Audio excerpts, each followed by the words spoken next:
Quando um milionário decide voltar para casa mais cedo, ele nem imagina que testemunhará um momento que mudará sua vida para sempre.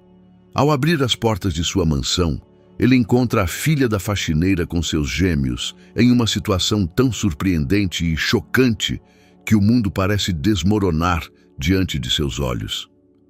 Uma tarde de terça-feira em São Paulo, cheirava a chuva de outono e aos gases das avenidas movimentadas. Ricardo Almeida fechou o laptop com a precisão de quem organiza um documento importante. 45 anos de vida o ensinaram que cada gesto tem seu lugar, cada decisão tem consequências e cada momento deve ser aproveitado ao máximo. Sua empresa de consultoria acabara de fechar um contrato de 20 milhões de reais, mas em vez de satisfação, ele sentia apenas um vazio. Saiu do prédio comercial perto da Avenida Paulista 1 hora mais cedo do que o habitual. Não disse a ninguém o porquê. Simplesmente sentiu uma necessidade súbita de voltar para sua casa em Alphaville, onde o silêncio e a rotina o esperavam. Seu Mercedes classe S preto deslizava silenciosamente pela cidade. O motorista, seu fiel motorista, Cláudio, mantinha um silêncio discreto, acostumado aos humores de seu empregador. A casa na Rua das Acácias parecia a mesma, imponente, estéril, perfeita. Ricardo entrou pela porta principal, os sapatos de couro estalando suavemente no piso de mármore do hall. Geralmente, a essa hora, a casa estava imersa em silêncio. Os gêmeos, Arthur e Sofia, passavam as tardes com a babá, Dona Agnes, ocupados em brincadeiras silenciosas em seu próprio mundo, um mundo ao qual ele não conseguia acessar. Mas desta vez era diferente. De algum lugar do fundo da casa vinham sons. Ricardo parou no meio do caminho. Não poderiam ser seus filhos. Eles não faziam tais exclamações alegres. Os gêmeos de 4 anos, nascidos com surdez profunda, geralmente eram cercados por um silêncio interrompido apenas por suas próprias tentativas desajeitadas de comunicação. Ele seguiu pelo corredor em direção ao jardim de inverno, tentando pisar sem fazer barulho. Quanto mais se aproximava, mais claros ouvia as risadas e as vozes infantis. Seu coração disparou. Talvez Dona Agnes tivesse ligado alguma caixa de som, mas ele nunca antes tinha ouvido seus filhos reagirem a sons. Escondeu-se atrás de uma pesada cortina creme e por uma fresta espiou o jardim de inverno. O que viu fez o mundo parar. No piso de mármore frio estava sentada uma garotinha, talvez de 6 anos, com um vestido rosa amassado e cabelos presos em um rabo de cavalo desleixado. Suas mãos se moviam no ar com a graça de uma bailarina, traçando formas e gestos que pareciam ter um significado profundo. E o mais importante, Arthur e Sofia respondiam a ela na mesma língua. Ricardo sentiu as pernas fraquejarem. Nunca antes tinha visto seus filhos tão animados, tão presentes. Sofia, geralmente tímida e retraída, gesticulava com entusiasmo e seu rosto irradiava felicidade. Arthur, que sempre parecia perdido em seu próprio mundo, ria alto e imitava os movimentos da menina. A criança apontou algo para fora, em direção ao jardim, e depois juntou as mãos em forma de telhado sobre a cabeça. Os gêmeos balançaram a cabeça energicamente e começaram a apontar para algo. Arthur apontou na direção de Ricardo e fez um gesto que parecia papai.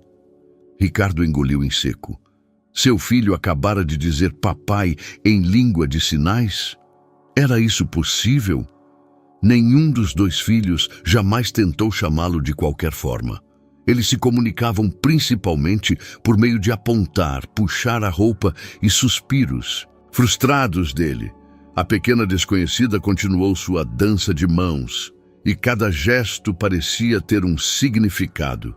Ela apontou para o coração no peito, indicou os gêmeos e depois a si mesma. Em seguida, fez algo que parecia fome ou comida. Sofia saltou de alegria e correu para um canto de brinquedos, de onde trouxe uma fruta de plástico. Era impossível. Seus filhos, que segundo os melhores especialistas do Brasil tinham sérios problemas de comunicação e desenvolvimento social, estavam tendo uma conversa avançada com uma criança que ele nunca tinha notado antes. Quem era aquela menina? De onde ela sabia língua de sinais? E por que ninguém lhe disse que seus filhos eram capazes de uma comunicação tão complexa? Ricardo ficou atrás da cortina por mais longos minutos, observando a cena que era ao mesmo tempo mágica e dolorosa. Mágica, pois pela primeira vez, desde a morte de sua esposa, Ana, ele viu seus filhos felizes. Dolorosa, pois percebeu o quão desconectado ele estava deles. Quando finalmente se afastou, 1000 perguntas ecoavam em sua mente, mas nenhuma resposta. Mas uma coisa era certa, aquela tarde mudou tudo.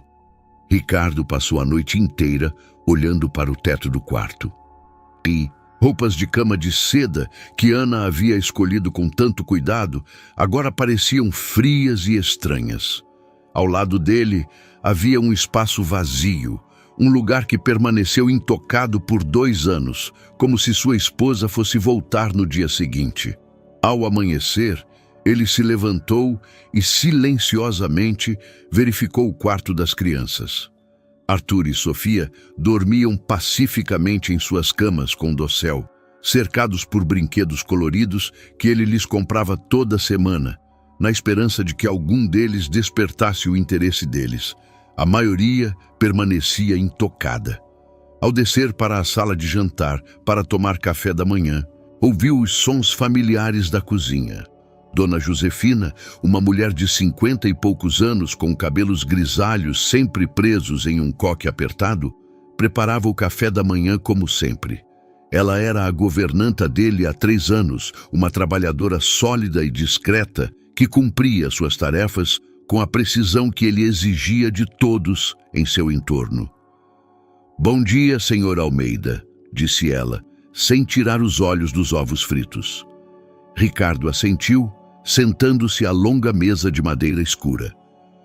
Geralmente ele tomava o café da manhã acompanhado de um jornal financeiro e do telefone, planejando o dia com precisão matemática. Mas desta vez, ele não conseguia parar de pensar na cena de ontem. "Dona Josefina", começou ele com cautela, cortando uma fatia de pão. "Ontem, alguma menina esteve aqui, com cerca de 6 anos?"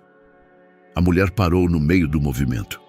Por um momento hesitou, como se considerasse o que responder. É minha filha, Olívia", disse ela, sem levantar o olhar. "Me desculpe, senhor Almeida. A escola terminou mais cedo e a babá ficou doente. Não tinha onde deixá-la por essas 2 horas. Isso não acontecerá novamente." Ricardo sentiu uma pontada de culpa. Na voz de Dona Josefina, ele ouviu medo. Medo de perder o emprego, da raiva do empregador, das consequências. "Não é isso", disse ele rapidamente. "É que eu notei que as crianças ontem estavam muito alegres. Sua filha, ela sabe língua de sinais." O rosto de Dona Josefina suavizou e lágrimas apareceram em seus olhos, que ela tentou conter. "Sim", respondeu ela baixinho.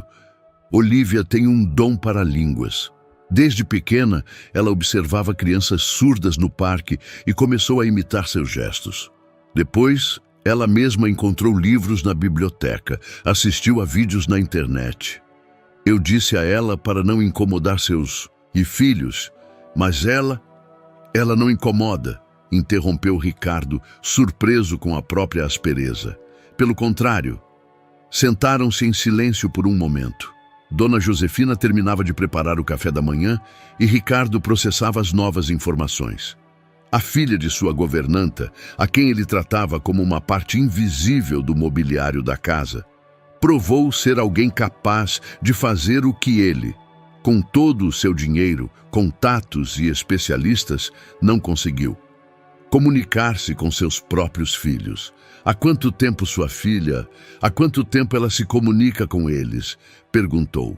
"Há cerca de 1 mês", admitiu Dona Josefina, "quando ela viu que seus filhos usavam gestos, mas ninguém respondia. Ela é uma boa menina, Sr. Almeida. Tem um coração maior que o mundo. Ricardo assentiu, mas por dentro ele fervilhava de emoções. Um mês.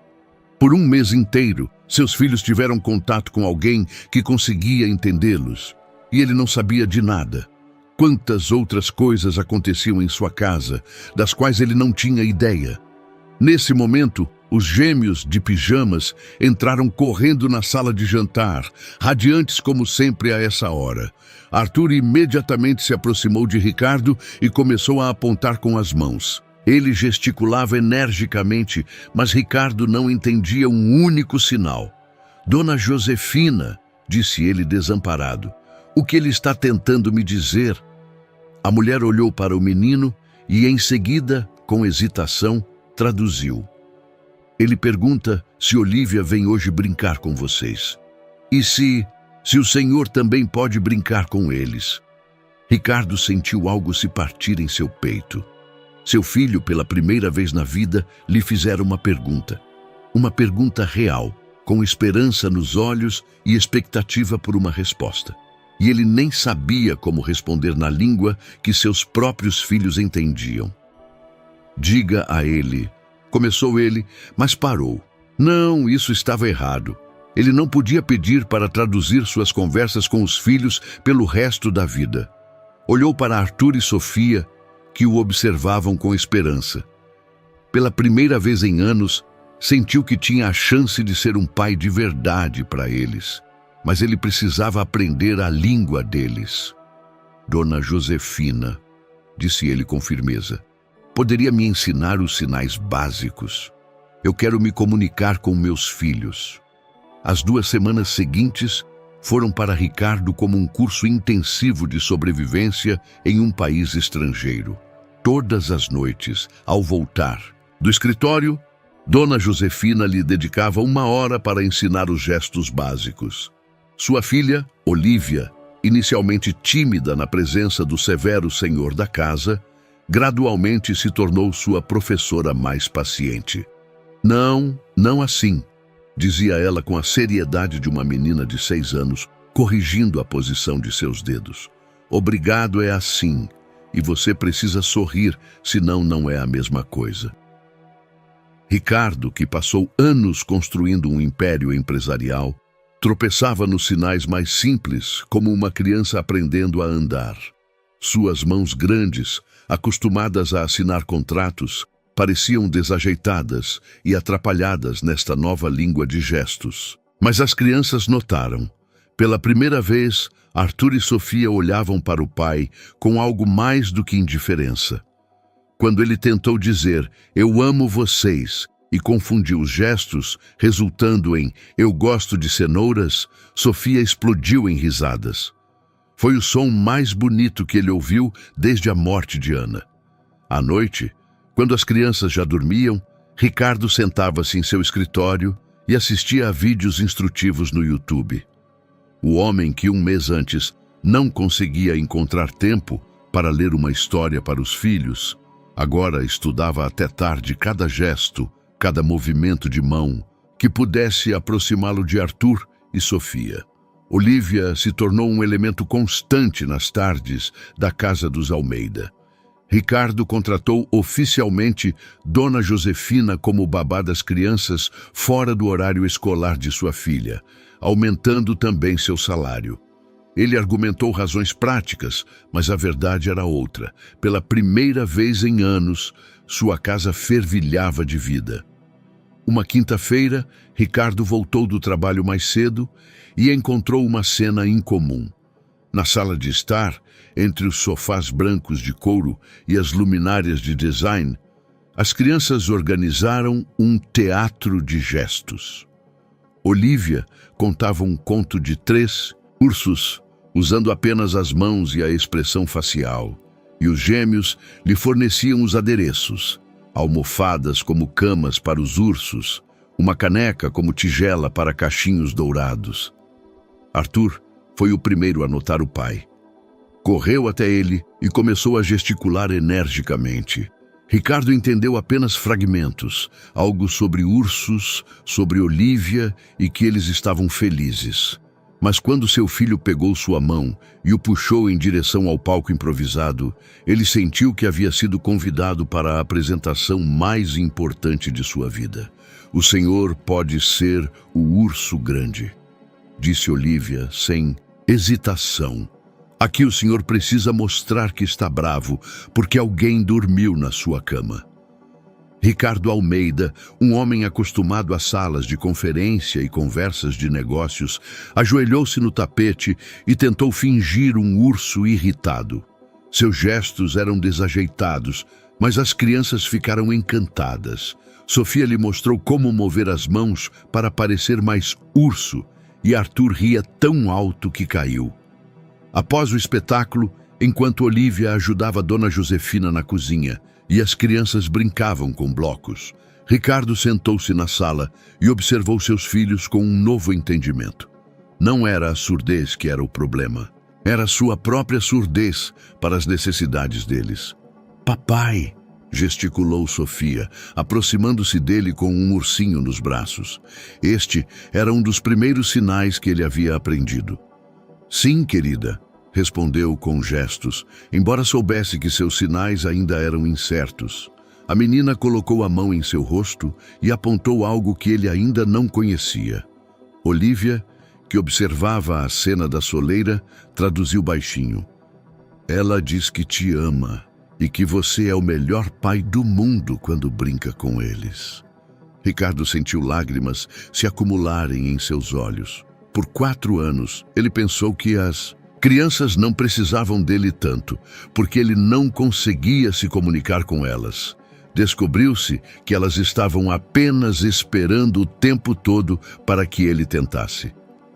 Naquela noite, pela primeira vez desde a morte de sua esposa, Ricardo entrou no quarto das crianças antes de dormir, não apenas para verificar se elas estavam dormindo.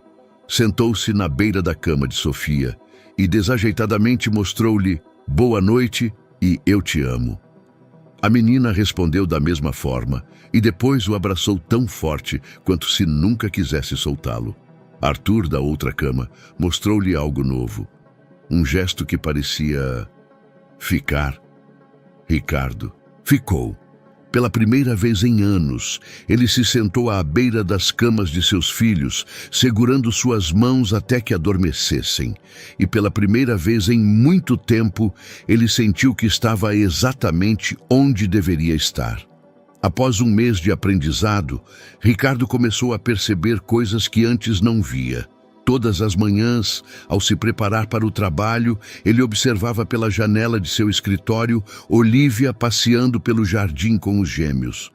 Ela lhes mostrava os nomes das flores, das cores, ensinava-os a descrever o tempo. Seu jardim, impecavelmente mantido, que sempre fora apenas uma decoração, de repente se tornou um lugar cheio de vida e significados. Mas quanto mais aprendia, mais se conscientizava do abismo que o separava dos filhos nos últimos anos. Cada novo gesto era como uma peça de quebra-cabeça reencontrada, que mostrava a imagem do que ele havia perdido. Todas aquelas noites inquietas, quando ele pensava que os gêmeos eram simplesmente difíceis, quando ele explicava o comportamento deles por atrasos do desenvolvimento, falta de concentração, problemas decorrentes da surdez. Na realidade, Arthur e Sofia tentaram se comunicar com ele desde o início, só que ele não entendia a língua deles. Em uma sexta-feira à noite, enquanto voltava do escritório carregado com uma pasta cheia de documentos, encontrou um movimento incomum no hall de entrada. Dona Josefina estava arrumando as coisas de Olivia em uma pequena mochila, e a menina se despedia dos gêmeos de uma forma que parecia definitiva. "O que está acontecendo?", perguntou ele, tirando o casaco. Dona Josefina olhou para ele com constrangimento e depois desviou o olhar. "Senhor Almeida, hoje um médico da escola da Olivia veio até mim. Alguém se queixou de que minha filha está ensinando métodos de comunicação inadequados. Falaram sobre a língua de sinais poder prejudicar o desenvolvimento dos seus filhos." Ricardo sentiu o sangue subir à cabeça. Quem se queixou? Ele não disse. Mas o médico também disse que Olivia deveria se concentrar em suas aulas e não... Ela parou, olhando para as crianças, que observavam a conversa com apreensão. Era impossível. Alguém estava tentando acabar com a única coisa que trouxe alegria à vida de seus filhos? E em nome de algum prejuízo teórico? Olivia se aproximou dele e, puxando a lapela do paletó, mostrou-lhe algo com gestos. Seus pequenos dedos se moviam rapidamente, nervosamente. Ricardo não entendeu tudo, mas viu o desespero em seus olhos. Ela pergunta se fez algo errado, traduziu baixinho Dona Josefina, e se ela pode continuar brincando com eles. Ricardo ajoelhou-se diante da menina, de modo que seus rostos estivessem no mesmo nível. Pela primeira vez, olhou-a diretamente nos olhos e viu o que deveria ter percebido meses atrás. Uma criança sábia e empática que desinteressadamente presenteou sua família com um dom que ele nem sabia que existia. Olivia, disse ele lentamente, tentando usar os gestos que havia aprendido. Você não fez nada de errado. Você procurou o sinal certo. Você ajudou nossa família. A menina assentiu, mas seus olhos ainda mostravam incerteza. Naquela noite, depois que Dona Josefina e Olivia saíram, Ricardo sentou-se em seu escritório e pensou. Alguém em seu círculo considerava que a felicidade de seus filhos era inadequada. Alguém preferia ver Arthur e Sofia tristes e isolados do que se comunicando de uma forma que não se encaixava em algum padrão. Ele navegou pela internet em busca de informações sobre terapia para crianças surdas. Tudo o que encontrava estava dividido em dois campos: os defensores dos métodos tradicionais, que consideravam a língua de sinais como último recurso, e aqueles que a viam como uma forma natural de comunicação para a comunidade surda. Mas Ricardo não era um teórico. Era um pai que, por um mês, observou seus filhos florescerem. Viu Arthur contar-lhe sobre seus sonhos pela primeira vez, usando gestos. Ouviu a risada de Sofia enquanto jogavam Adivinhe o Animal, apenas com as mãos. Viu sua casa, que antes parecia um museu, tornar-se um lar de verdade. No dia seguinte, ligou para o Dr. Noronha, o pediatra de longa data dos gêmeos. Ricardo, fico feliz que esteja ligando, disse o médico. Eu justamente queria falar com você. Recebi informações preocupantes sobre os métodos que você está usando em casa. A língua de sinais em uma idade tão precoce pode prejudicar seriamente o desenvolvimento da fala em crianças com algum resíduo auditivo. Doutor, interrompeu Ricardo, meus filhos estão felizes pela primeira vez em anos. Eles estão se comunicando comigo pela primeira vez em suas vidas. Isso não pode ser prejudicial. Ricardo, entendo as emoções de um pai, mas você precisa confiar na ciência. Trabalho com crianças surdas há 20 anos. Eu sei o que estou fazendo. Após desligar, Ricardo sentou-se em silêncio por muito tempo. 20 anos de experiência contra um mês de observação de seus próprios filhos. Ciência contra instinto paterno. Autoridade contra seus próprios olhos. Naquela noite, enquanto colocava as crianças para dormir, Sofia mostrou-lhe um novo gesto. Um gesto que parecia casa e família juntas. O que ela está dizendo? Perguntou a Olivia, que ficou por acaso mais tempo naquela noite. Ela está dizendo que ama seu novo lar, respondeu a menina. Um onde todos se entendem. Ricardo finalmente sabia de que lado estava. 2 semanas após a conversa com o Dr. Noronha, Ricardo estava diante do espelho do banheiro, tentando reconhecer o homem que o olhava. O empresário de 45 anos, que geralmente controlava todos os aspectos de sua vida, parecia alguém que havia perdido o chão. Olheiras profundas, barba por fazer, camisa amassada de tanto apertar os punhos nervosamente. A decisão que tomou teve consequências maiores do que ele imaginava. Quando se recusou a interromper os experimentos com língua de sinais, o Dr. Noronha não se limitou a decepcionado.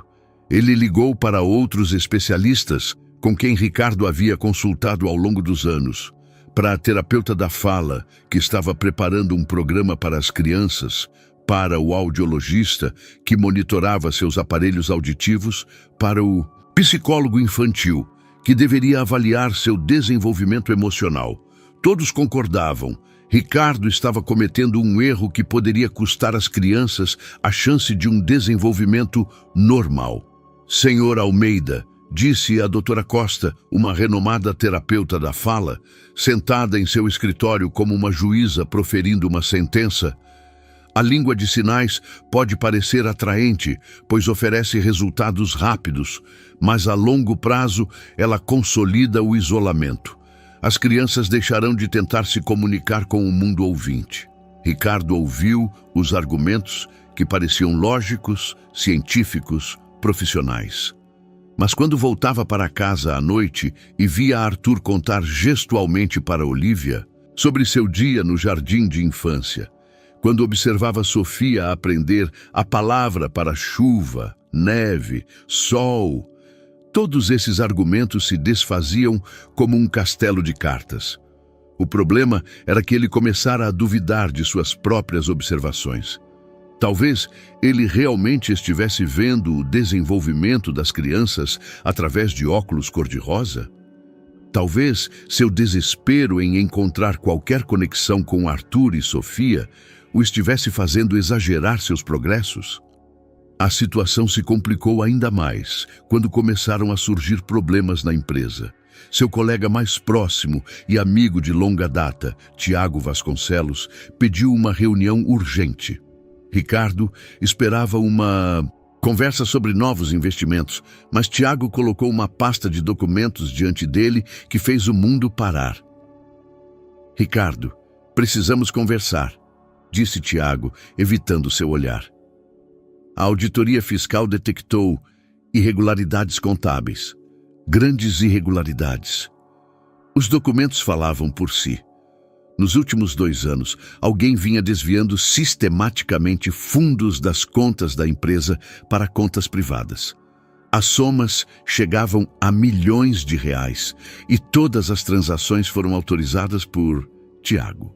Como isso é possível? Ricardo olhou para seu sócio, um homem em quem confiava como um irmão. Tiago, mas você... Eu sei como isso parece, interrompeu ele. Mas não fui eu. Alguém usou minhas permissões, meus códigos de acesso. Ricardo, alguém nos armou. As horas seguintes foram um pesadelo. Reuniões com advogados, conversas com auditores, tentativas de descobrir o que realmente aconteceu. A empresa que ele construiu por 15 anos ficou à beira da falência. Contratos foram suspensos, clientes começaram a retirar seus acordos, a mídia escrevia sobre a escândalo de milhões na empresa de consultoria paulistana. Quando voltou para casa à noite, estava física e emocionalmente exausto. No hall de entrada, foi recebido por um silêncio perturbador que o lembrou da casa de 2 meses atrás. Não havia risadas, não havia gestos movimentados, não havia Olívia. Dona Josefina veio ao seu encontro com uma postura defensiva nos olhos. Senhor Almeida, preciso lhe dizer, hoje a assistente social ligou. Alguém fez uma denúncia dizendo que o senhor está usando métodos de educação inadequados, que está forçando as crianças a se comunicarem de uma forma que pode prejudicá-las. Ricardo encostou-se na parede. Aquilo não era mais um ataque isolado, mas uma campanha coordenada. Alguém estava sistematicamente minando suas decisões como pai, sua empresa, sua vida. Onde estão as crianças? Perguntou ele com a voz fraca. Em seus quartos. Olívia não veio hoje. A professora dela a proibiu de vir aqui depois das aulas. Falou sobre influência inadequada do ambiente. Ricardo entrou no quarto das crianças e viu uma cena que lhe partiu o coração. Arthur e Sofia estavam sentados no chão, cada um em seu canto, brincando com brinquedos em silêncio. Não tentavam se comunicar entre si. Voltaram ao seu antigo mundo isolado. Quando ele as notou, Sofia correu até ele e começou a gesticular desesperadamente. Ela apontou algo sobre Olívia, sobre o quanto ela sentia falta dela, sobre o porquê de sua amiga não vir. Ricardo ajoelhou-se e abraçou a filha, tentando responder com gestos, mas suas mãos tremiam tanto que os sinais eram ilegíveis. Pela primeira vez em meses, ele se sentiu impotente na comunicação com seus próprios filhos. Arthur aproximou-se deles lentamente e mostrou algo que parecia uma pergunta. Seus pequenos dedos se moviam incertos, como se ele mesmo duvidasse do sentido dos gestos. "O que ele está dizendo?", sussurrou Ricardo para Dona Josefina, que estava no batente da porta. A mulher tinha lágrimas nos olhos. "Ele pergunta se fez algo errado. Se é por isso que ele não pode mais falar com Olívia. E se o Senhor ainda o ama, agora que ele não consegue mais dizer nada para você." Naquela noite, pela primeira vez desde a morte de sua esposa, Ricardo chorou. Chorou de impotência, de raiva, de desespero. Seus filhos foram privados da única coisa que os fazia felizes. Sua empresa estava em ruínas e ele próprio estava diante de uma escolha entre o que os especialistas lhe diziam e o que seu coração de pai lhe dizia. No dia seguinte, ele teria que tomar uma decisão que determinaria o futuro de sua família. Ricardo acordou às 4 da manhã com a decisão já tomada. Não foi uma decisão de razão ou cálculo, foi uma decisão de um coração de pai que por um mês viu a verdadeira felicidade de seus filhos e não ia permitir que ninguém lhe tirasse isso. Às 8 da manhã, ele já estava em seu escritório, mas não para lidar com a crise financeira. Ele navegou na internet em busca de informações sobre centros que usavam a língua de sinais como método básico de comunicação com crianças surdas. Encontrava-os principalmente no exterior, na Suécia, Dinamarca, alguns estados dos Kessenwa. Mas encontrou algo mais. A doutora Ana Clara Pereira, da Universidade de São Paulo, uma linguista especializada em Libras, língua brasileira de sinais. Ligou para ela, sem esperar por uma hora adequada. "Doutora Clara, meu nome é Ricardo Almeida. Tenho gêmeos de 4 anos com surdez profunda e preciso da sua ajuda." A mulher do outro lado da linha tinha uma voz agradável e calma. "Ouço o senhor, senhor Almeida. Em que posso ajudar?" Durante a próxima meia hora, Ricardo contou toda a história. Do primeiro olhar para Olívia, se comunicando com seus filhos, passando por um mês de aprendizado e progresso, até a crise atual. Doutora Clara ouviu sem interromper. "Senhor Almeida", disse ela finalmente, "o que o senhor descreve é completamente natural. Crianças surdas que têm contato com a língua de sinais desde cedo se desenvolvem cognitiva e emocionalmente muito melhor do que aquelas privadas desse acesso. O senhor não está fazendo nada de errado, pelo contrário. Mas todos os especialistas dizem... Todos? Realmente todos?" Uma nota de ironia apareceu em sua voz. "Senhor Almeida, o senhor pode me dizer quantos desses especialistas realmente conhecem a língua de sinais? Quantos deles têm experiência com adultos surdos que a usam desde a infância?" Essa pergunta foi como um raio. Ricardo percebeu que nenhum dos médicos com quem conversou demonstrava conhecimento da língua de sinais. Todos falavam dela teoricamente como um último recurso, como uma barreira de comunicação, mas nenhum mostrou um único gesto. "Gostaria de me encontrar com o senhor", disse doutora Clara, "e com seus filhos. Posso ir hoje à noite?" Quando Ricardo voltou para casa naquele dia, encontrou uma cena que confirmou seus piores medos. Dona Josefina estava sentada à mesa da cozinha, com documentos espalhados na frente dela. Olívia, pela primeira vez em semanas, estava com ela, mas parecia uma criança que perdeu sua melhor amiga. "Senhor Almeida", Dona Josefina ergueu os olhos chorosos para ele. Hoje, a curadora do juizado de menores veio até mim. Alguém entrou com um pedido para verificar as condições de criação dos seus filhos. Disseram que o senhor está usando métodos experimentais que podem prejudicá-los. Ricardo sentiu uma onda de raiva percorrer seu corpo. Alguém não estava apenas atacando sua empresa, mas agora estava tentando tirar seus filhos dele. E tudo em nome do bem deles. Dona Josefina, pode me dizer os nomes de todos os especialistas que me aconselharam recentemente a parar de usar a língua de sinais? A mulher listou os nomes familiares.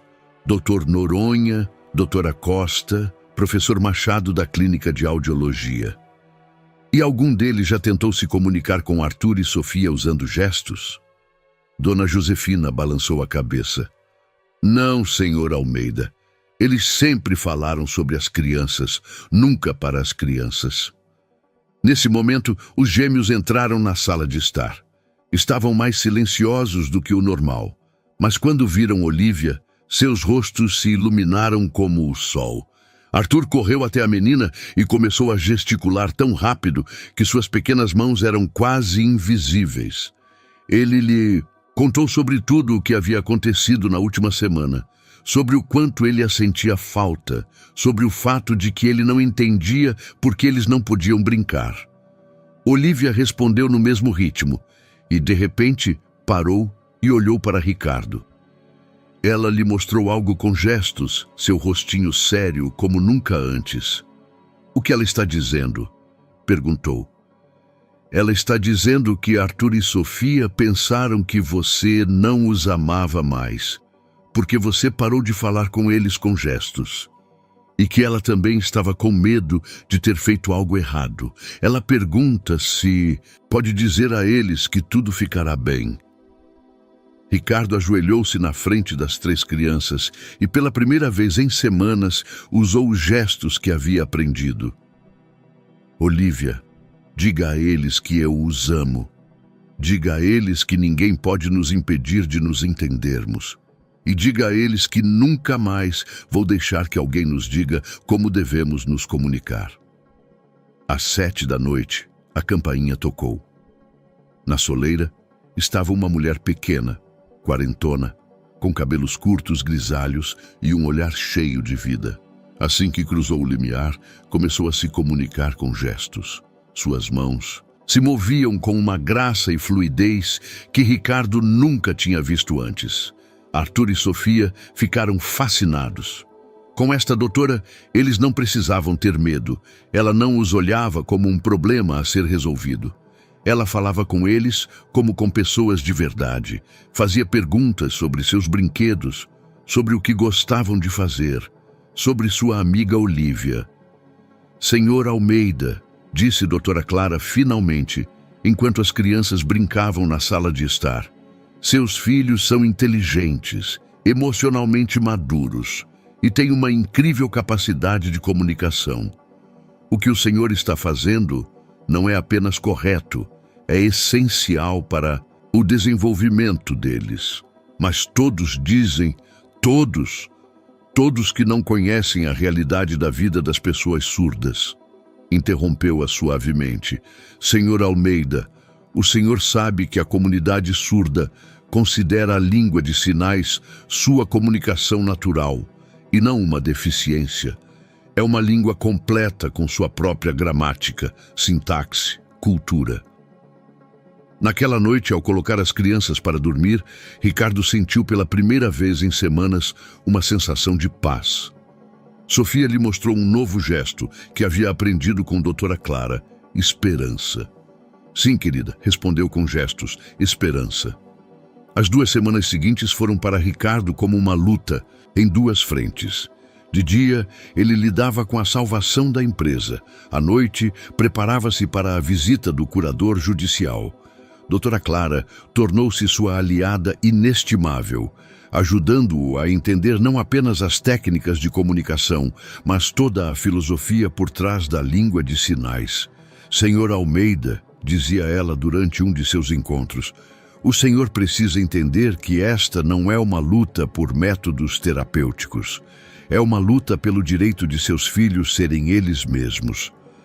Na comunidade surda, não vemos a surdez como uma deficiência, mas como uma diferença cultural. Ricardo inicialmente teve dificuldade em absorver essa perspectiva. Durante anos, ele pensou na surdez de Arthur e Sofia como um problema a ser resolvido, uma barreira a ser superada. Doutora Clara lhe mostrou algo completamente diferente: a possibilidade de que seus filhos pudessem ser membros plenos da sociedade, comunicando-se em uma língua que lhes é natural.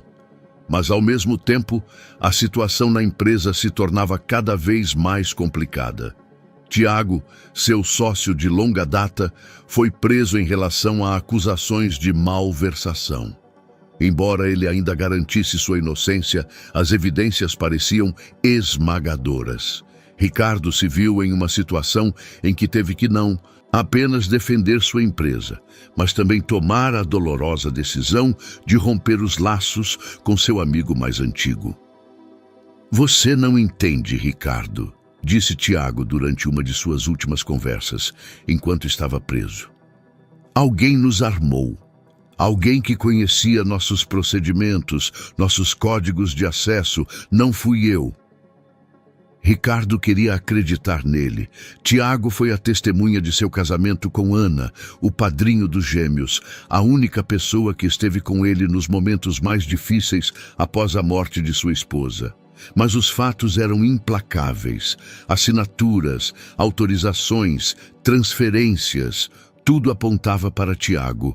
O único elemento positivo nesse caos foi o crescente vínculo com as crianças. Com a ajuda da doutora Clara, Ricardo começou a entender não apenas os gestos básicos, mas toda a complexidade da comunicação em Libras. Ele aprendia não apenas palavras, mas a gramática dos gestos, as expressões faciais, a forma de expressar emoções. Olívia voltou a ser uma hóspede frequente na casa. Sua mãe, Dona Josefina, recebeu permissão oficial para que sua filha passasse as tardes com os gêmeos, e doutora Clara forneceu documentação científica comprovando o impacto positivo de tal interação no desenvolvimento das crianças. Uma noite, enquanto observava as 3 crianças brincando no jardim de inverno, Ricardo notou algo que antes havia escapado à sua atenção. Não era apenas brincadeira, era uma lição de vida. Olívia ensinava a Arthur e Sofia não apenas gestos, mas também empatia, compartilhamento, negociação. Ela lhes mostrava como expressar frustração sem agressão, como pedir ajuda, como oferecer apoio. "Você vê isso?", perguntou doutora Clara, que veio naquele dia para uma visita de rotina. "O quê?" Olívia não está apenas traduzindo entre o mundo ouvinte e o surdo. Ela está construindo uma ponte. Seus filhos estão aprendendo com ela não apenas a língua de sinais, mas também como funcionar em um mundo onde a maioria das pessoas se comunica de forma diferente deles. Naquela noite, Ricardo tomou uma decisão que mudou toda a dinâmica da situação. Ligou para o curador judicial e pediu uma reunião acelerada. "Senhora curadora, gostaria de convidá-la para jantar em minha casa, não em um caráter oficial, mas como convidada que quer conhecer minha família." A curadora judicial, senhora Bárbara Novak, ficou surpresa com essa abordagem. Geralmente, suas visitas eram de controle, formais, mas ela concordou em vir. A noite que Ricardo planejou foi cuidadosamente pensada. Ele não queria esconder nem fingir, queria mostrar a verdade sobre sua família. Quando a senhora Novak chegou, encontrou a casa pulsando de vida. Olívia e os gêmeos preparavam uma pequena peça.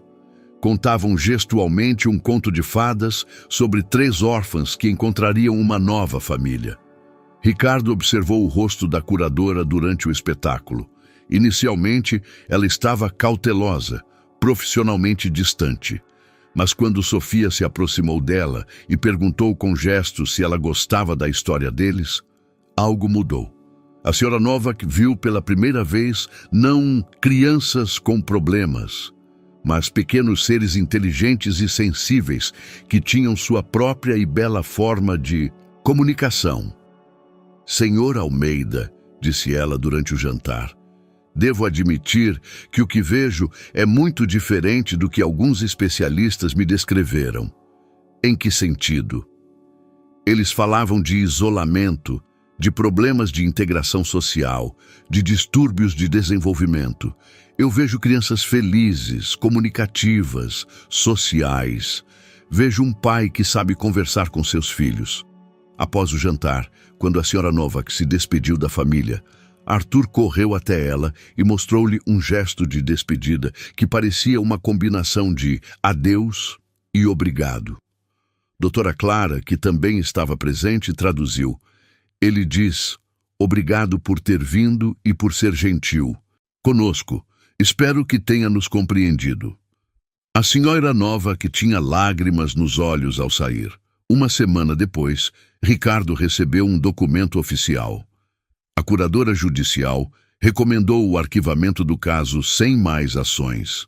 Na justificativa, ela escreveu: as crianças são criadas em uma atmosfera de amor e compreensão, com o uso de métodos de comunicação adaptados às suas necessidades. Nenhuma base foi encontrada para interferir no processo educacional. Mas a verdadeira mudança veio no dia seguinte. Ricardo recebeu uma ligação da doutora Magdalena Krautchik, uma especialista em implantes cocleares de Curitiba, que ele não conhecia. Senhor Almeida, eu queria lhe dizer que a história de sua família chegou ao nosso meio. Nem todos os especialistas pensam como aqueles com quem o senhor conversou. Um grupo de nós gostaria de propor uma colaboração em uma nova abordagem para a terapia de crianças surdas. Uma abordagem que combina as mais recentes tecnologias com total respeito pela língua de sinais. Ricardo, pela primeira vez em semanas, sentiu que não estava lutando sozinho, que havia pessoas que entendiam o que realmente estava em jogo em toda essa situação. Naquela noite, ao colocar as crianças para dormir, Sofia lhe mostrou um novo gesto. Parecia um sol nascendo no horizonte. O que isso significa? Perguntou. Um novo dia, respondeu Olívia com um sorriso. Sofia diz que amanhã será um novo dia. Um novo dia realmente trouxe mudanças, mas não as que Ricardo esperava. Ele acordou às 5 da manhã com o toque do telefone. Era seu advogado com uma notícia que virou de cabeça para baixo tudo o que ele pensava nas últimas semanas. Ricardo, tivemos um avanço no caso. Tiago não mentiu. A investigação revelou que alguém realmente usou seus dados de acesso. Temos gravações de câmeras que mostram como isso aconteceu. Ricardo sentou-se na cama, sentindo seu coração disparar no peito. Quem foi? Pedro Soares, seu contador. O mesmo que depois descobriu as irregularidades e as relatou à auditoria fiscal. Tudo foi planejado desde o início. Pedro Soares.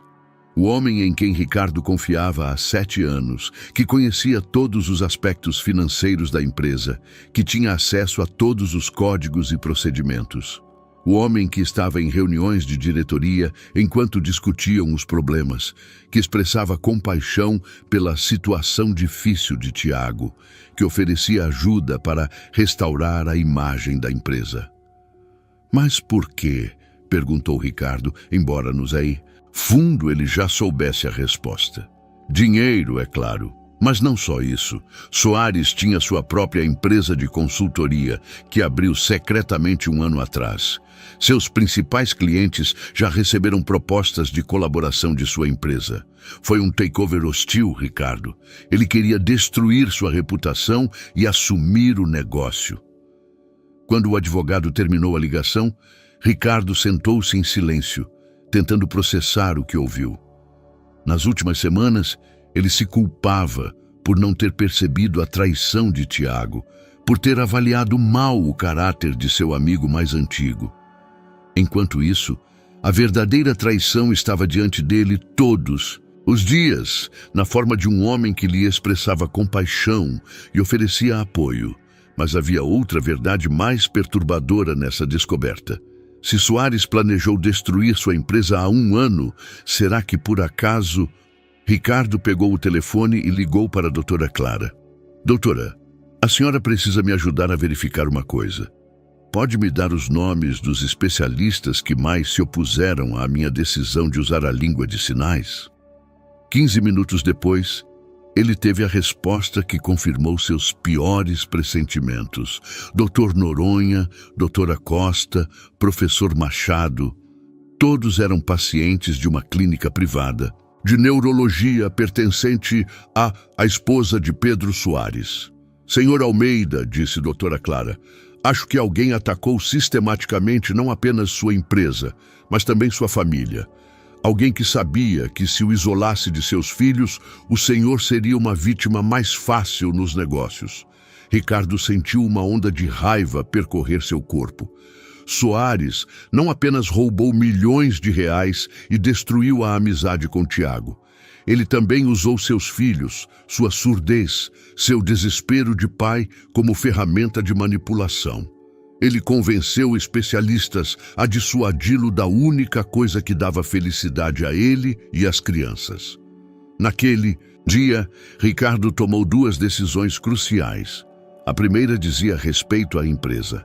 Ele decidiu que nunca mais conduziria negócios de uma forma que o isolasse do que era realmente importante.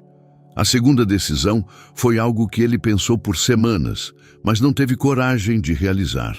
À noite, quando as crianças já dormiam, ele sentou-se à mesa da cozinha com Dona Josefina e apresentou-lhe uma proposta que mudou a vida de todos. Dona Josefina, gostaria que a senhora se tornasse a cuidadora e professora permanente dos meus filhos, não apenas como governanta, mas como membro pleno desta casa. Quero que Olívia esteja aqui todos os dias, não apenas depois da escola, mas também nos fins de semana, nas férias, sempre que ela quiser. A mulher olhou para ele com descrença. Mas, senhor Almeida, eu não tenho formação pedagógica. A senhora tem algo melhor. A senhora tem a sabedoria do coração. E uma filha que sabe falar com meus filhos na língua que eles entendem. Mas esta não foi a única proposta. Também quero que a senhora termine a faculdade de pedagogia. Financiaria seus estudos e a senhora, em troca, me ajudaria a criar algo que antes não existia no Brasil. O quê? O primeiro centro privado de educação e terapia para crianças surdas, que será baseado na bilinguismo, Libras e português escrito, um lugar onde crianças como Arthur e Sofia poderão se desenvolver plenamente sem serem forçadas a ser quem não são. Dona Josefina tinha lágrimas nos olhos, mas Ricardo ainda não tinha terminado. E mais uma coisa, quero que Olívia seja oficialmente membro de nossa família, não por adoção. A senhora é a mãe dela e sempre será. Mas quero que ela saiba que esta casa também é a casa dela, para sempre. Naquela noite, pela primeira vez desde a morte de Ana, Ricardo entrou no quarto das crianças, não apenas para verificar se dormiam, mas para lhes contar algo. Ele as acordou delicadamente e, com gestos que já dominara, contou-lhes sobre seus planos. Ele falou sobre a escola, onde elas poderiam ser elas mesmas, que Olívia ficaria com elas para sempre, que elas nunca mais teriam que fingir ser quem não eram. Arthur lhe mostrou algo com gestos. Foi o monólogo mais longo que ele já ouviu dele. O menino falou sobre seus sonhos, sobre seus medos, sobre o quanto ele tinha medo de que seu pai deixasse de amá-lo se ele não aprendesse a falar como as outras crianças. Meu filho, respondeu Ricardo, usando os gestos que doutora Clara o ensinou no dia anterior. Eu te amo exatamente como você é. Suas mãos falam comigo mais lindamente do que as palavras. Sofia correu até ele e mostrou um gesto que ele já conhecia muito bem. Casa. Mas naquela noite, ela acrescentou algo novo.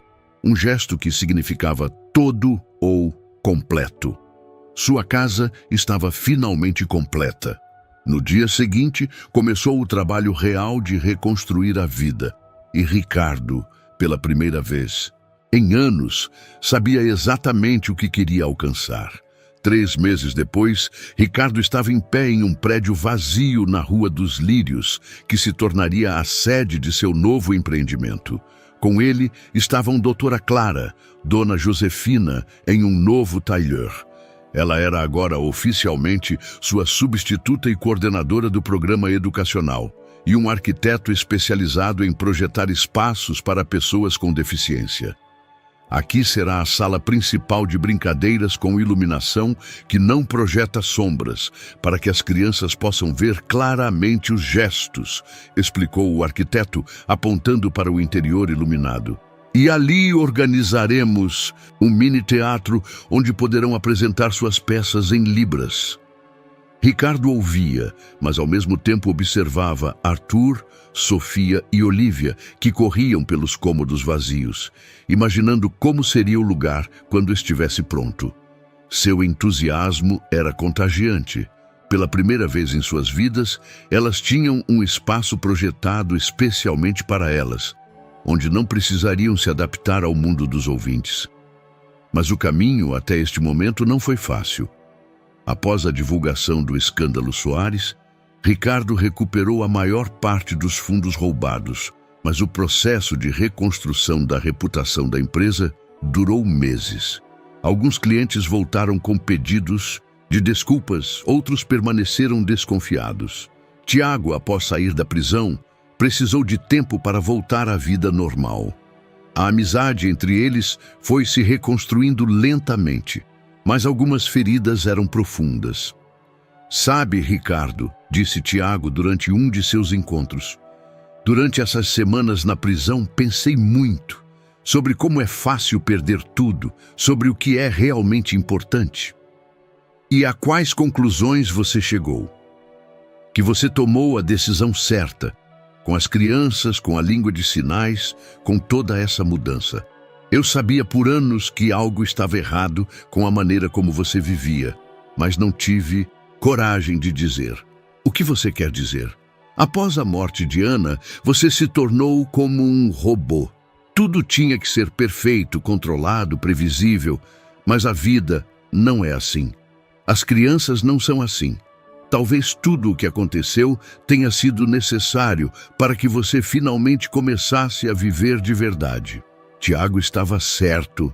Ricardo realmente sentiu que, pela primeira vez em anos, estava vivendo plenamente. Cada dia trazia novos desafios relacionados à construção do centro, mas também novas alegrias relacionadas à observação do desenvolvimento das crianças. Arthur e Sofia floresceram no novo ambiente. Doutora Clara organizava encontros para eles com outras crianças surdas de São Paulo, o que foi uma revelação para os gêmeos. Pela primeira vez, eles conheceram crianças que se comunicavam da mesma forma que eles e descobriram que não estavam sozinhos. Pai, gesticulou Sofia em uma noite, enquanto voltavam de um encontro de grupo de apoio para famílias com crianças surdas. Todas as crianças surdas são tão inteligentes? Ricardo riu alto.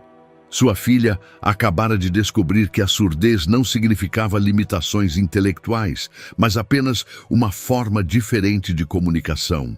Olívia se tornou não apenas uma tradutora, mas também uma ponte entre os mundos.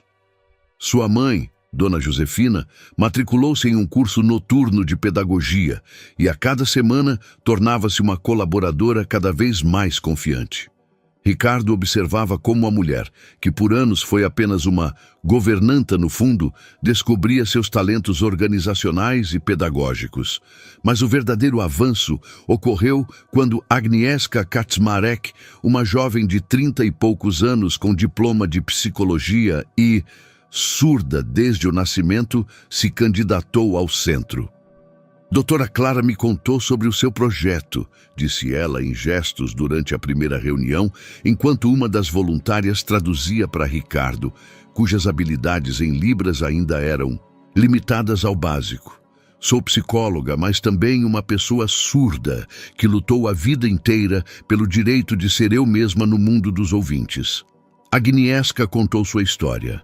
Como ao longo dos anos ela foi forçada a ir a um logopeda, como foi proibida de usar gestos na escola, como lutou pelo direito de estudar com um intérprete de Libras, e depois como adulta, ela ajudaria outras crianças surdas a evitar essas experiências dolorosas.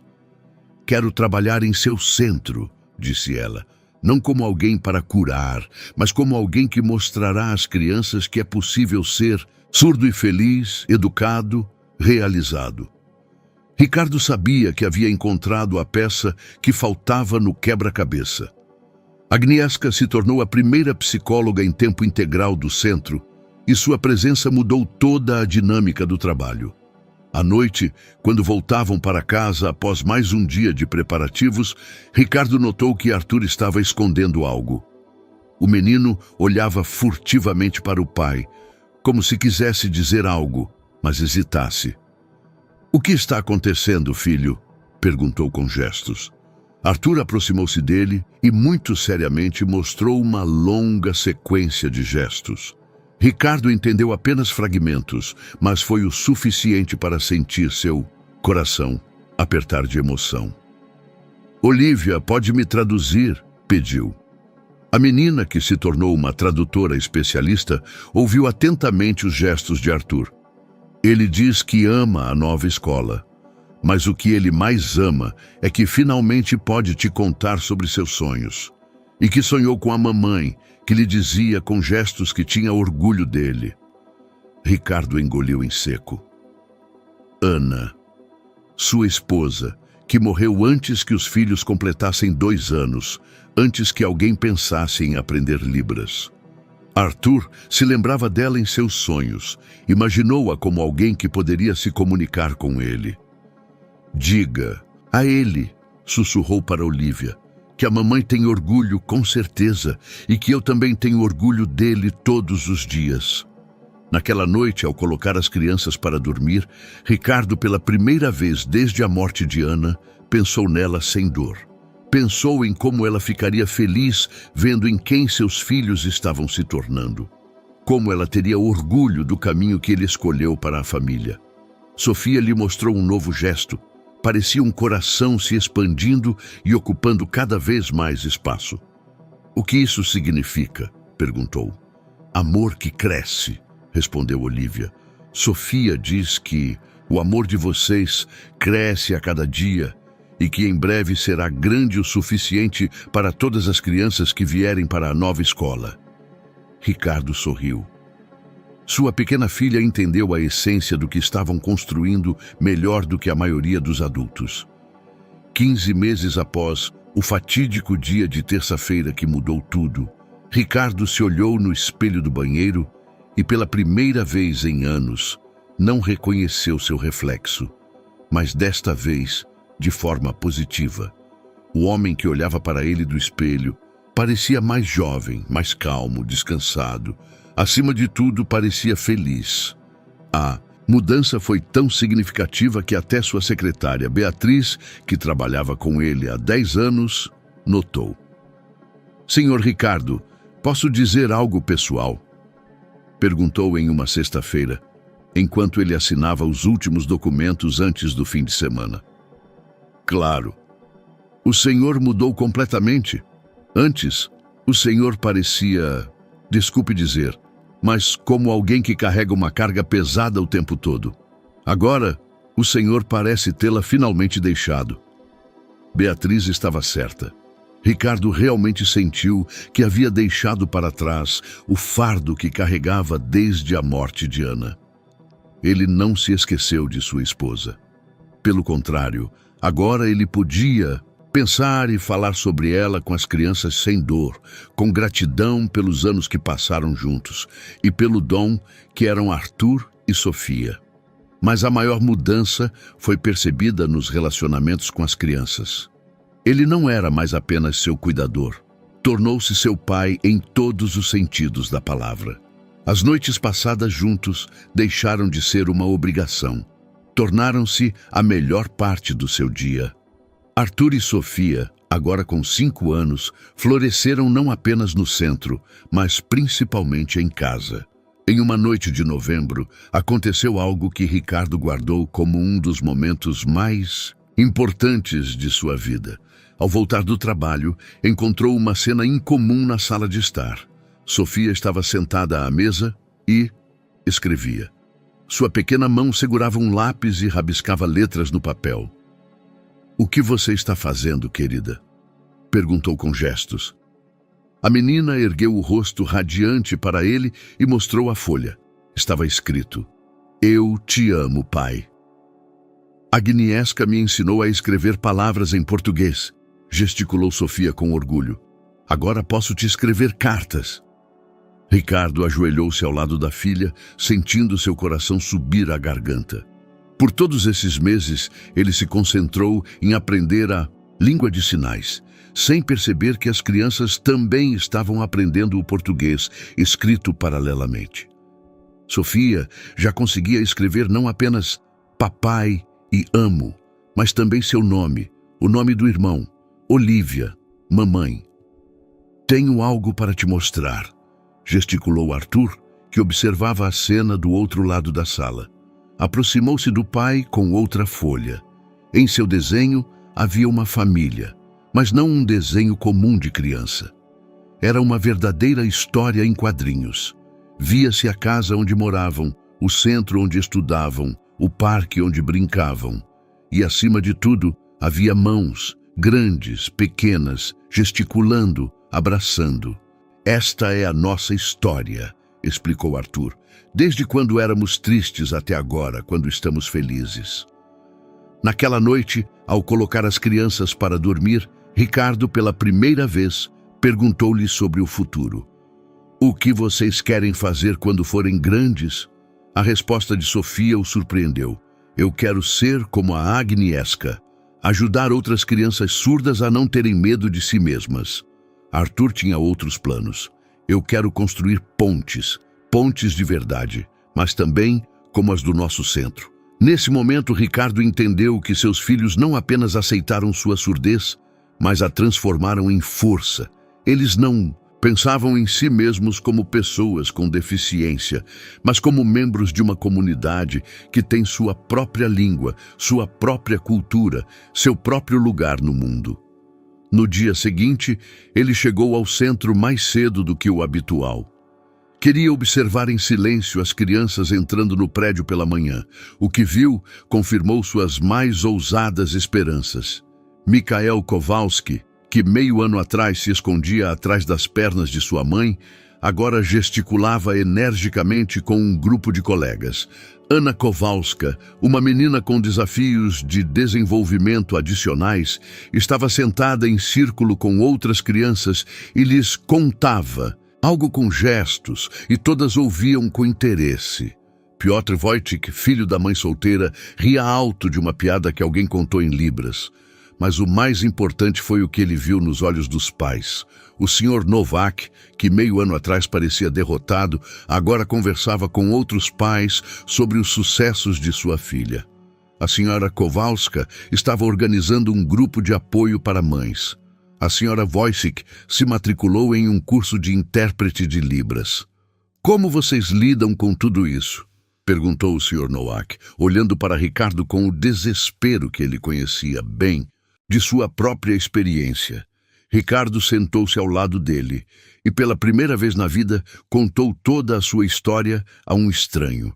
Sobre os anos de isolamento, sobre o medo do futuro dos filhos, sobre a descoberta de que a surdez não era um problema a ser resolvido, mas uma diferença a ser aceita. "Há um ano me perguntei se preferia ter filhos que fingissem ser quem não eram, ou filhos que pudessem ser eles mesmos e serem felizes com isso. A resposta foi óbvia." A Sra. Nowak tinha lágrimas nos olhos. "Mas como se aprende isso? Como entender o que nosso filho precisa?"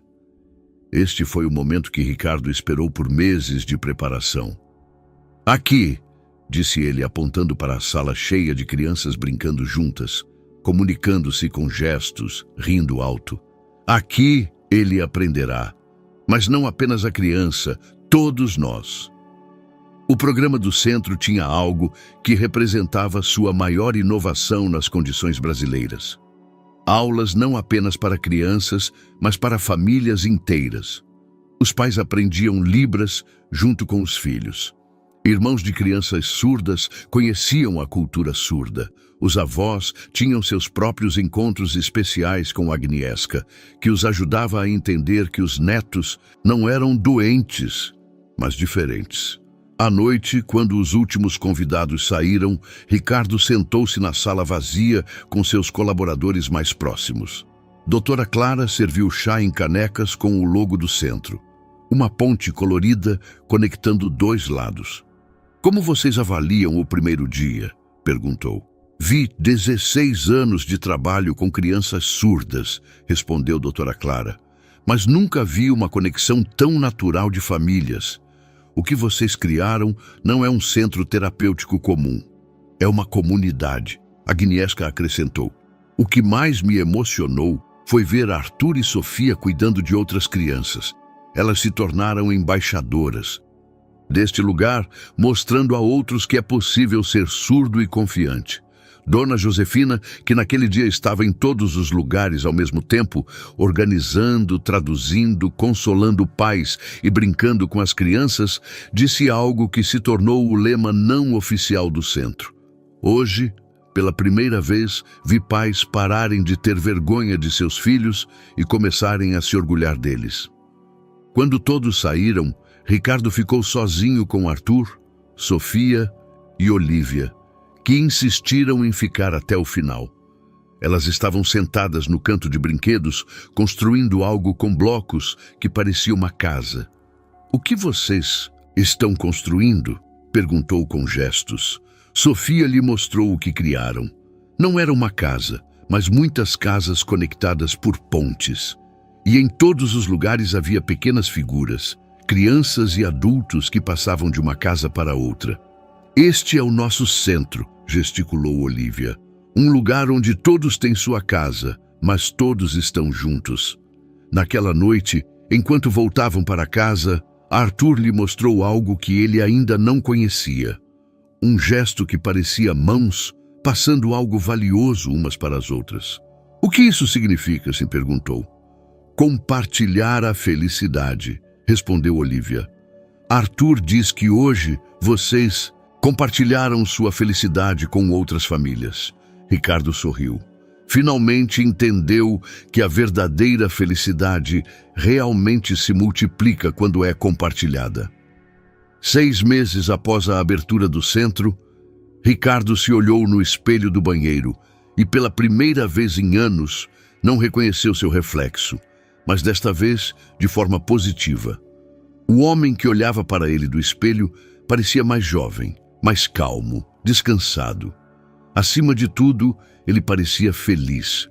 A mudança foi tão significativa que até sua secretária, Beatriz, que trabalhava com ele há 10 anos, notou. "Senhor Ricardo, posso dizer algo pessoal?" Perguntou em uma sexta-feira, enquanto ele assinava os últimos documentos antes do fim de semana. "Claro. O senhor mudou completamente. Antes, o senhor parecia, desculpe dizer, mas como alguém que carrega uma carga pesada o tempo todo. Agora, o senhor parece tê-la finalmente deixado." Beatriz estava certa. Ricardo realmente sentiu que havia deixado para trás o fardo que carregava desde a morte de Ana. Ele não se esqueceu de sua esposa. Pelo contrário, agora ele podia pensar e falar sobre ela com as crianças sem dor, com gratidão pelos anos que passaram juntos e pelo dom que eram Arthur e Sofia. Mas a maior mudança foi percebida nos relacionamentos com as crianças. Ele não era mais apenas seu cuidador, tornou-se seu pai em todos os sentidos da palavra. As noites passadas juntos deixaram de ser uma obrigação, tornaram-se a melhor parte do seu dia. Arthur e Sofia, agora com 5 anos, floresceram não apenas no centro, mas principalmente em casa. Em uma noite de novembro, aconteceu algo que Ricardo guardou como um dos momentos mais importantes de sua vida. Ao voltar do trabalho, encontrou uma cena incomum na sala de estar. Sofia estava sentada à mesa e escrevia. Sua pequena mão segurava um lápis e rabiscava letras no papel. "O que você está fazendo, querida?" perguntou com gestos. A menina ergueu o rosto radiante para ele e mostrou a folha. Estava escrito: "Eu te amo, pai." Agnieszka me ensinou a escrever palavras em português, gesticulou Sofia com orgulho.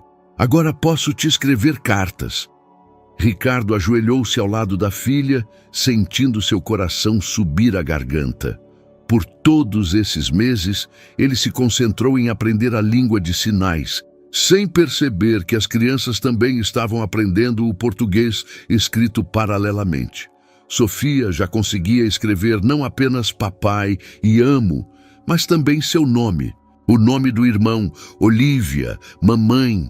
"Tenho algo para te mostrar", gesticulou Arthur, que observava a cena do outro lado da sala. Aproximou-se do pai com outra folha. Em seu desenho havia uma família, mas não um desenho comum de criança. Era uma verdadeira história em quadrinhos.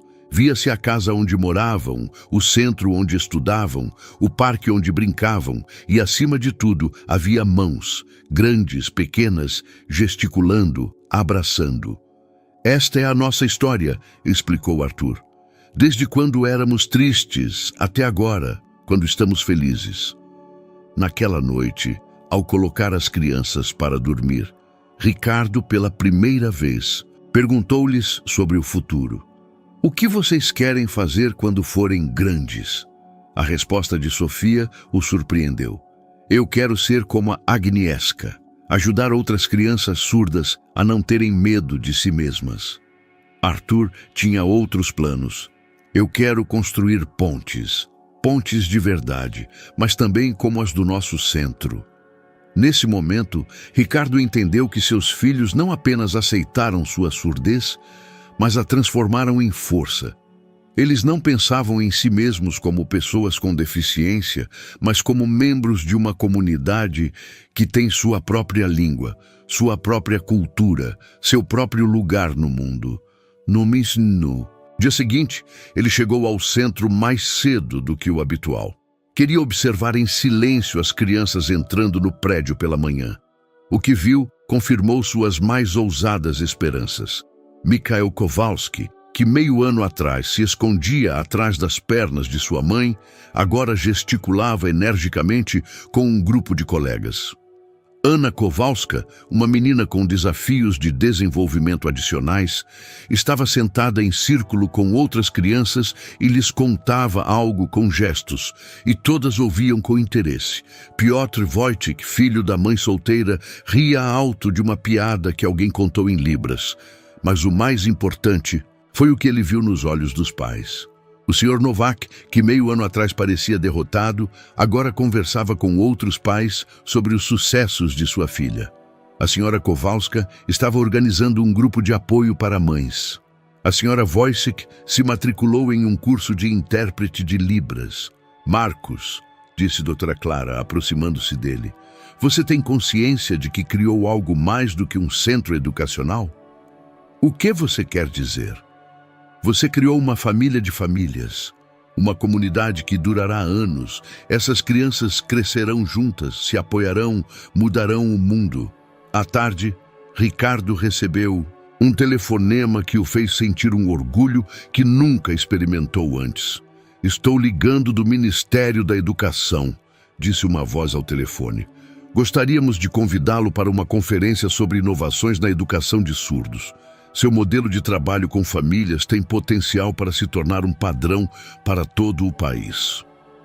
À noite, enquanto estava em casa com Arthur, Sofia e Olivia, a quem ele sempre pensou como um terceiro filho, ele contou sobre o telefonema do ministério.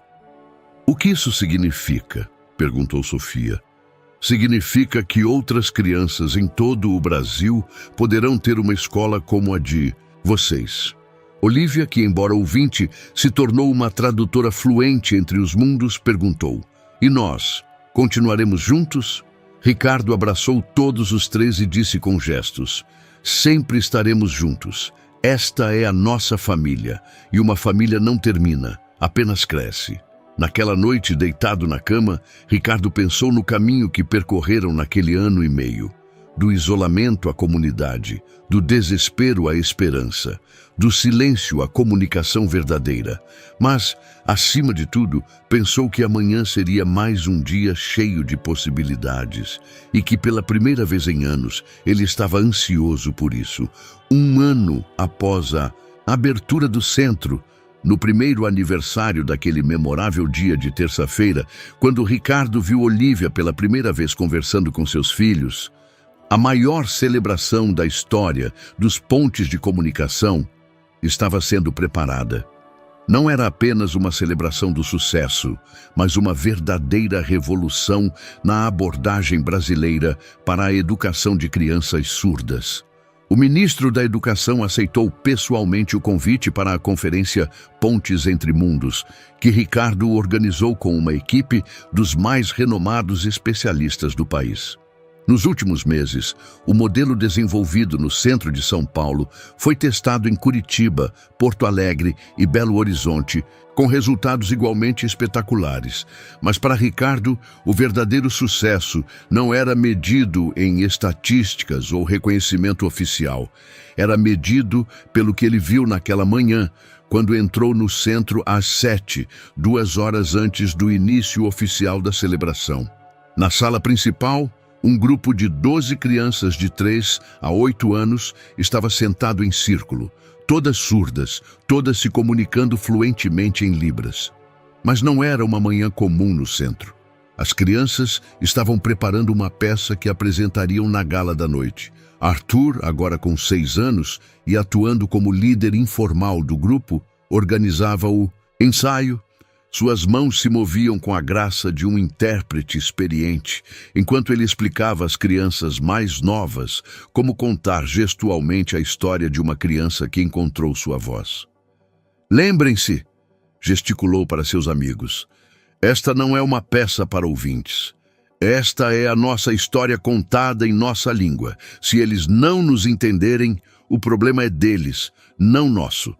Ricardo sentiu um arrepio de orgulho. Seu filho, que 2 anos antes era uma criança triste e isolada, agora falava com uma confiança digna de um adulto. Sofia, que se tornou uma verdadeira artista dos gestos, mostrava às crianças mais novas como expressar emoções através da linguagem corporal. Suas pequenas mãos traçavam histórias no ar tão belas que Ricardo lamentou que todas as crianças do mundo não pudessem experimentar essa forma de comunicação. "Pai!" Olivia correu até ele, interrompendo sua observação. Agora, com 8 anos, ela se tornou a intérprete oficial do centro e uma de suas funcionárias mais valiosas. "Pode verificar se traduzi bem o texto para as placas?" Ela lhe mostrou grandes placas coloridas com inscrições em 3 idiomas: português, Libras, na forma de ilustrações de gestos, e inglês. Era um manifesto que as crianças queriam apresentar aos convidados. Não somos crianças que precisam ser consertadas. Somos crianças que precisam ser compreendidas. Nossa língua não é pior que a de vocês. É apenas diferente. Nossos corações batem como os de vocês. Nossos sonhos são tão grandes quanto os de vocês. Dê-nos a chance de mostrar quem somos, em vez de nos dizer quem deveríamos ser. Ricardo leu o texto 2 vezes, sentindo lágrimas se acumularem em seus olhos. Essas palavras não foram escritas por um adulto. Foi o trabalho coletivo das crianças do centro, sua própria mensagem para o mundo. À noite, quando a sala se encheu de convidados, pais, especialistas, funcionários públicos, jornalistas, Ricardo subiu ao palco, preparando-se para o discurso mais importante de sua vida. "Senhoras e senhores", começou ele, e suas palavras foram simultaneamente traduzidas para Libras por Agnieszka. 2 anos atrás, Eu era um pai que não conseguia se comunicar com seus filhos. Hoje sou pai de crianças que me ensinaram que a comunicação não é apenas palavras, é amor, compreensão, aceitação.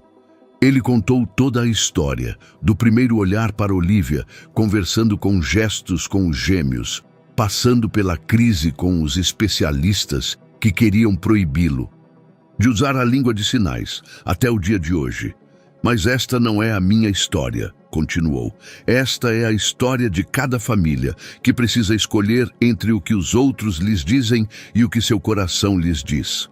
É a história do direito das crianças serem elas mesmas. Nesse momento, as crianças subiram ao palco.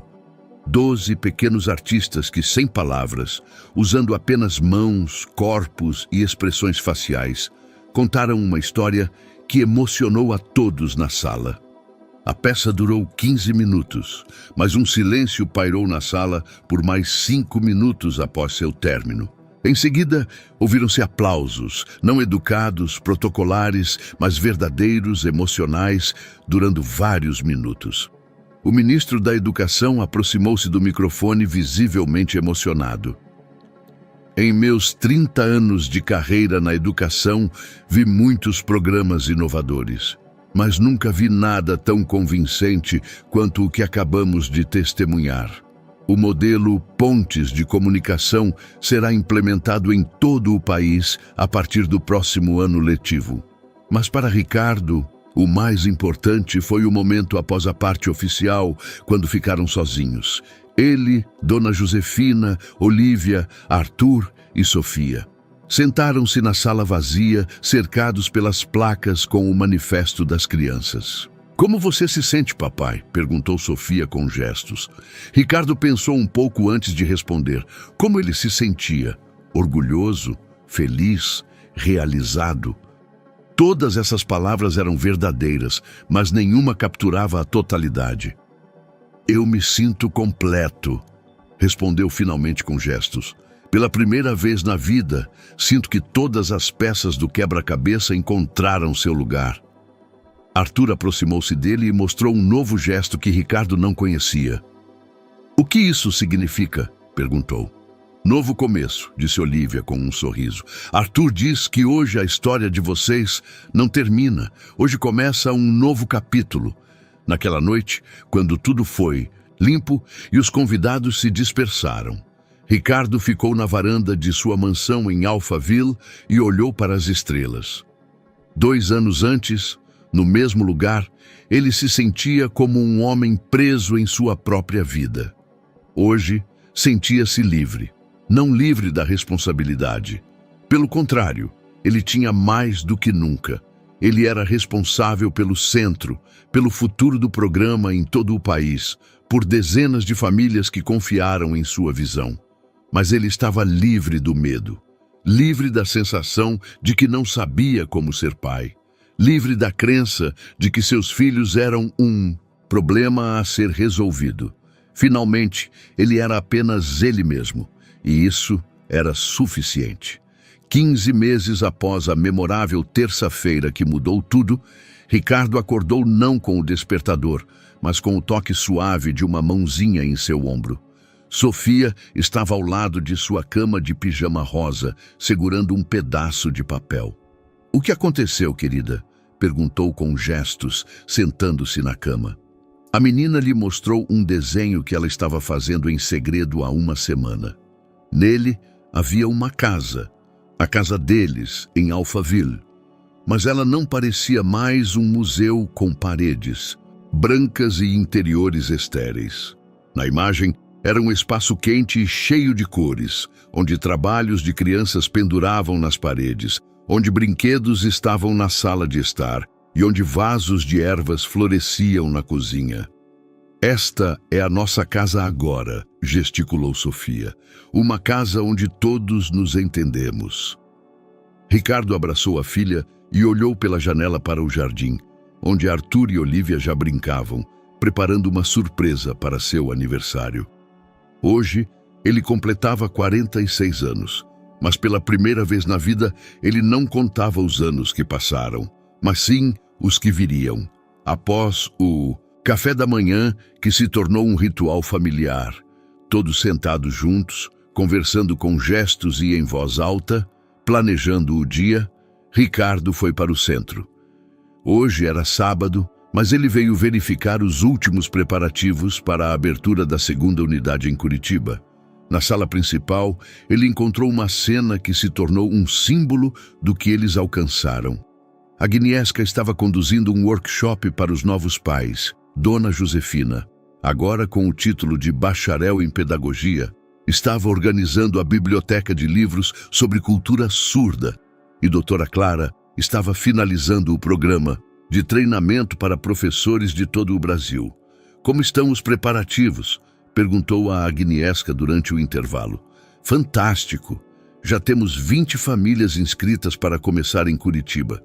Mas o mais importante é que todos os professores lá passaram pelo curso completo de língua de sinais. Não precisaremos traduzir o mundo para as crianças. Os professores poderão falar com elas diretamente. À tarde, ele voltou para casa para sua festa de aniversário. O que ele encontrou superou suas mais ousadas expectativas. No jardim, reuniram-se todas as famílias do centro. 27 crianças, seus pais, irmãos, avós. Mas não era uma festa comum.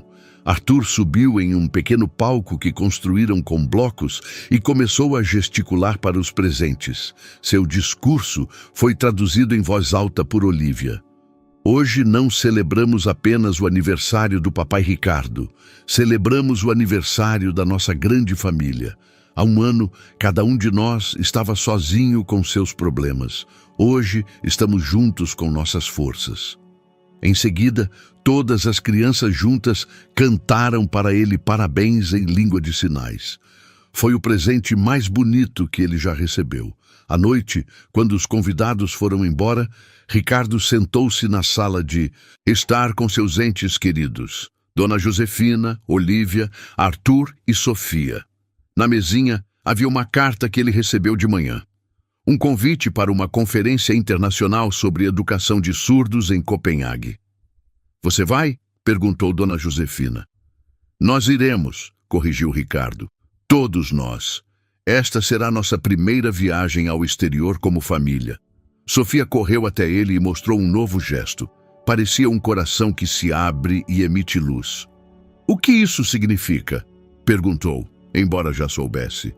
Felicidade que se compartilha, respondeu sua pequena filha, e que nunca acaba. Naquela noite, Ricardo ficou novamente na varanda, mas desta vez não estava sozinho.